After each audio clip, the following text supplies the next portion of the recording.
So it is a terrible irony of history that a barbaric act of racism against the Jewish people should then somehow be used to justify another barbaric racist action against the Palestinian people. And of course, it wasn't the Palestinians who were responsible for the Holocaust. It was Nazi Germany.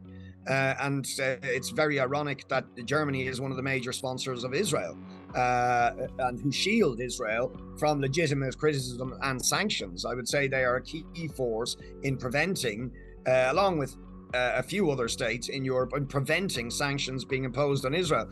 And what I say always is, actually, if we want to truly honor the victims of the Nazi Holocaust, it obliges us to stand with the Palestinian people and against all forms of racism. And what the Israeli regime is built on is racism. I think we've seen millions of people on the streets across Europe in fantastic demonstrations of solidarity with the people of Gaza and with the people of Palestine, who rightly were pointing out that this terrible escalation of violence did not begin on October the 7th, but actually is a long story of the ethnic cleansing of Palestinians since 1948, the illegal occupation of Palestinian territory since 1967. So I think there's a huge and growing understanding of ordinary people about this being the real truth of the current horror that we are seeing in Gaza. But sadly, many European governments do not want to admit this. They don't want to acknowledge that this is the terrible reality of the Israeli regime, that it is a regime that is built on terrorism, on ethnic cleansing, on terrible crimes against the Palestinian people. Instead, they want to pretend this all began on October the 7th, as if there was no prehistory to it. And I think so there is a huge gap between the mass of people in Europe who identify with the suffering of the Palestinian people, and governments who sadly, particularly governments like Germany and France and the UK, although it's not a member of the EU, but many of the Western former colonial powers actually, who really support Israel regardless of its crimes, because I think they see Israel as serving Western colonial and imperial interests in the Middle East. It's absolutely outrageous, the impunity that Israel has gained. And particularly, I mean, some of us have been highlighting for many years the violations being committed by Israel.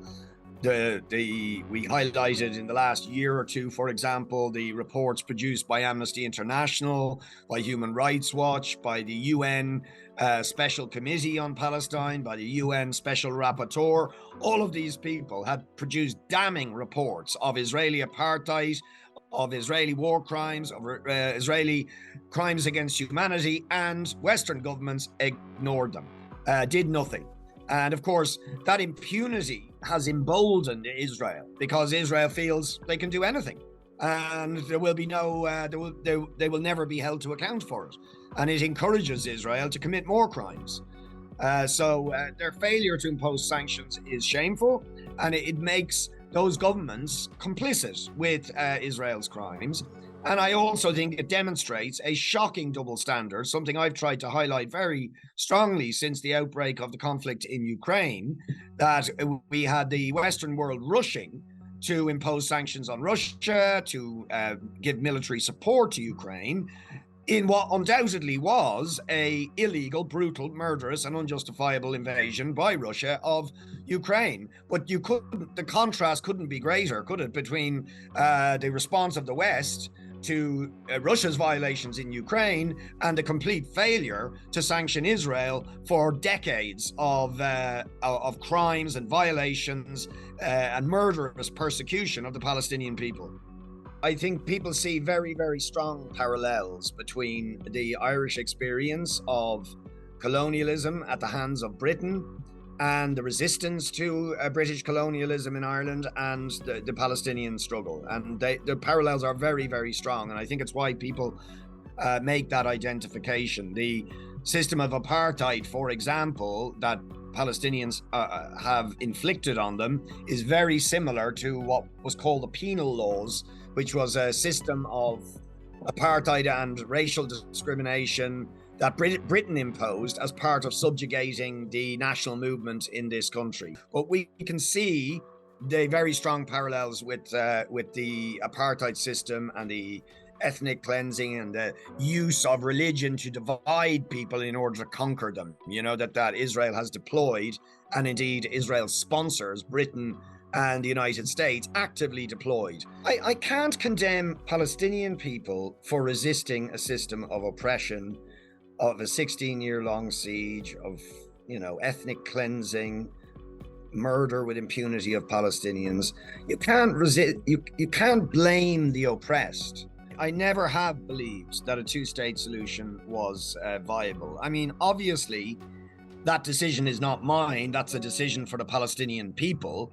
But I have never believed, from my experience of being in Palestine during the First Intifada and everything I know about the situation, to me, the two-state solution is a con trick. It legitimizes, first of all, the Nakba. It legitimizes apartheid. To my mind, it legitimizes the ongoing ethnic cleansing of Palestine. So I think it has actually been a trick that has been deployed on the Palestinian people to quell and divide the Palestinian resistance. And it's been a disaster. I mean, if you think, from Oslo onwards, things have got worse. Long before I got involved in politics, I went with friends to work in Israel. It was actually when I was very young, when I was 18. I didn't know anything about the political situation, but I ended up working in a farm in the very south, in the desert, and I became friendly with Palestinians who were coming as day laborers from refugee camps in Al Khalil. They began to tell me about how their families were expelled in 1948 in the Nakba. I then went to visit them in their refugee camp, and I saw firsthand myself the oppression that the Palestinians were suffering. And this was during the first Palestinian Intifada. So I was a witness to the brutality of the Israeli regime against the Palestinians. And it was this experience that led me to become an advocate for Palestine when I returned to Ireland. And it was only then that I got involved in politics. I remain confident that we are winning the battle of hearts and minds globally. I remain confident that the Palestinian people will always continue to resist. And I also believe there is enormous solidarity across the Middle East region for the Palestinian people.